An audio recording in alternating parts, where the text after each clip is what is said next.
All right, students. So let's start our lecture. Good morning, everyone.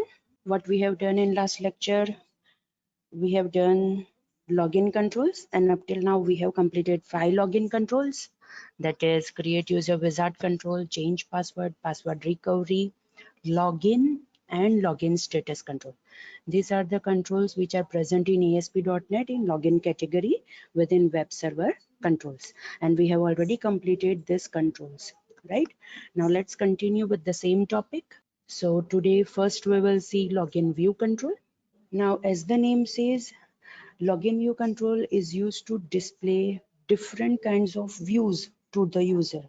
As we know that there are two kinds of user, that is anonymous user and logged in user.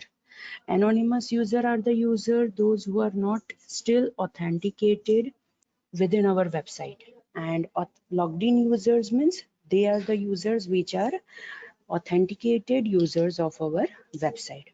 So login view control will provide us two templates, that is anonymous template and logged in template. Anonymous template will be displayed to the anonymous user, and logged in template will be displayed to authenticated user. So as the name says, that is login view control means it provides two different views for two different kinds of user, and those views are considered as a templates, right, within this control. That's why it provides us two templates, or you can also say that it provides us two views. One is anonymous template or anonymous view, and second is logged in template or logged in view, right? Obviously, as we have seen that it provides us two different kinds of templates for two different kinds of users, means according to the kind of user, right, according to the type of the user, we can display information to them, means we can display appropriate information to them. If it is an anonymous user, obviously we will display them an interface through which they will able to log in, and if they are authenticated user, then obviously we will provide them the information, or more precise different kinds of information that are related to that type of user, right? So we need to remember that login view control हमें two different kinds of templates provide करता है, that is anonymous template and logged in template. Okay, sorry, this is how login view control will look, right? This is a kind of multi-view control, right? कि जिसके अंदर हमें two kinds of views मिलेंगे. As you are able to see over here, there are two kinds of views, that is anonymous template and logged in template. Here it is written that is views, और आप view का combo box open करोगे तो आपको two templates मिलेंगे, that is anonymous template and logged in template. जैसे आप ये template change करोगे, according to that ये view login view control के अंदर views change होंगे, right? All right, now according to the kind of the template, there are two properties, that is anonymous template property and logged in template property. As we know that this is only a kind of a container control, आप इसे कह सकते हो, right? Because ये सिर्फ आपको view provide करता है, जैसे हमने multi view control देखा था, right? Multi view control was the generalized control, मतलब वो control कोई भी kind of view और कोई भी kind of interface create करने के लिए काम आता है. बट लॉगिन व्यू कंट्रोल हम कब यूज करेंगे, जब हमें यूजर को according to the kind of user उन्हें व्यू प्रोवाइड करना है, right? Means within this login view control हम दूसरे कंट्रोल्स प्लेस करेंगे according to the kind of the template. जैसे मैंने आपको बताया कि अगर मैं ये लॉगिन व्यू के स्मार्ट टैग में से व्यूज में एनोनिमस टेम्पलेट सिलेक्ट करूंगी तो उसमें मैं लॉगिन के लिए फैसिलिटी प्रोवाइड कर सकती हूँ, और सेम वे में अगर मैं व्यूज में से लॉगिन टेम्पलेट सिलेक्ट करूंगी तो वो मुझे पूरा डिफरेंट काइंड ऑफ टेम्पलेट देगा, मतलब पूरा एक ब्लैंक टेम्पलेट देगा कि जिसके अंदर में जो लॉगिन यूजर है, दैट इज ऑथेंटिकेटेड यूजर है, उनके लिए जो अप्रोप्रिएट इंफॉर्मेशन है या फिर उनके लिए जो अप्रोप्रिएट लिंक है, राइट, वो मुझे प्रोवाइड करके वो देगा, right? Alright, so that's why there are two properties, that is anonymous template and logged in template. Anonymous template में हम वो टेम्पलेट सेट करेंगे जो हमें एनोनिमस यूजर को डिस्प्ले करना है, मतलब ऐसे यूजर कि जो हमारी वेबसाइट के अंदर लॉगिन नहीं है, राइट?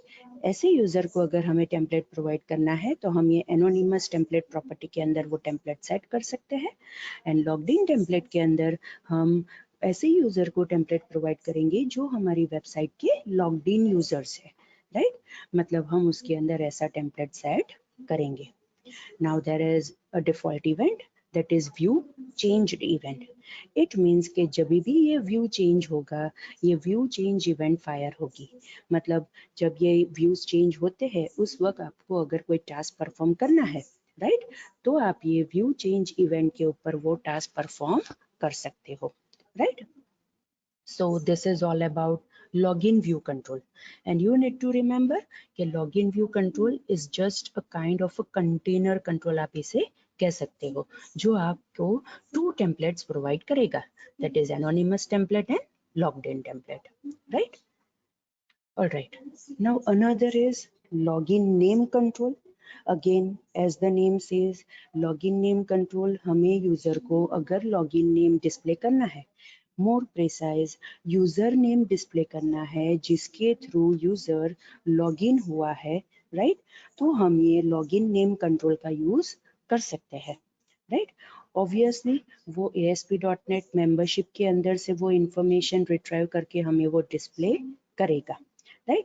आपने बहुत अपने सारी वेबसाइट के अंदर देखा होगा कि जब भी आप कोई भी वेबसाइट के अंदर लॉगिन करते हो, राइट, आपने जिस यूजर नेम से लॉगिन किया है वो आपको डिस्प्ले करके देता है कि आपने ये यूजर नेम का यूज करके या फिर ये क्रेडेंशियल का यूज करके आपने ये पर्टिकुलर वेबसाइट के अंदर लॉगिन किया है.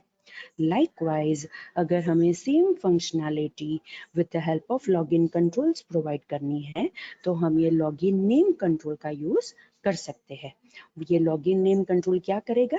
ऑटोमेटिकली जो यूजर नेम से यूजर लॉगिन हुआ है, राइट, वो डेटाबेस में से रिट्राइव करके यूजर को ग्रीटिंग मैसेज के लिए, वेलकम मैसेज के लिए हमें डिस्प्ले करके दे देगा, right? More precise, it is integrated with Windows authentication. Again, I repeat, it is integrated with Windows authentication because जैसे हमने पहले भी डिस्कस किया था कि by default login controls Windows authentication mode का यूज करते हैं, right? But it is not like that कि हम इसे चेंज नहीं कर सकते. अगर हमें विंडोज ऑथेंटिकेशन से हमें फॉर्म्स ऑथेंटिकेशन को चेंज करना है then obviously it is possible, और वो हम web.config फाइल के अंदर सेट कर सकते हैं, राइट? अगर हम web.config फाइल के अंदर ऑथेंटिकेशन मोड चेंज कर देंगे तो वो विंडोज ऑथेंटिकेशन की जगह वो फॉर्म्स ऑथेंटिकेशन भी यूज करेगा, राइट? लेकिन अगर हमने वो चेंज नहीं किया है तो जब भी यूजर लॉगिन होगा तो वो जो विंडोज का अकाउंट नेम है, दैट इज आपकी ऑपरेटिंग सिस्टम के अंदर आप जिस यूजर से लॉगिन हुए हो, right, same account name will be displayed with in this login name control, right? Obviously ये नेम किससे वो डिस्प्ले करेगा? यूजर की प्रॉपर्टी के का यूज करके वो डिस्प्ले करेगा, right? Alright, so this is how the control looks, right? आपको यहाँ पे जैसे आप ये कंट्रोल आपके पेज के ऊपर रखोगे, राइट, ड्रैग एंड ड्रॉप करोगे तो आपको यहाँ पे user name with in square bracket लिखा हुआ मिलेगा और वो ऑटोमेटिकली वो क्रेडेंशियल का यूज करके इसके अंदर यूजर का नेम डिस्प्ले कर देगा, राइट? लेकिन अगर आपको ये स्ट्रिंग को फॉर्मेट करना है तो there is one property which is available with this login name control, right? आप ये यूजर नेम को फॉर्मेट कर सकते हो, मतलब अपने हिसाब से आपको जिस तरह से डिस्प्ले करना है, राइट, उसका फॉर्मेट आप ये फॉर्मेट स्ट्रिंग प्रॉपर्टी का यूज करके आप कर सकते हो, right? It means there is one property that is available with login name control and that is format string. And more precise, इसके साथ कोई इवेंट अवेलेबल नहीं है, मतलब डिफॉल्ट इवेंट नहीं है। जैसे लेबल के साथ भी कोई डिफॉल्ट इवेंट नहीं है, because label is just use to display information to the user. Likewise login name control के साथ भी उसकी कोई डिफॉल्ट इवेंट नहीं है, because it is just use to display user name to the user, right.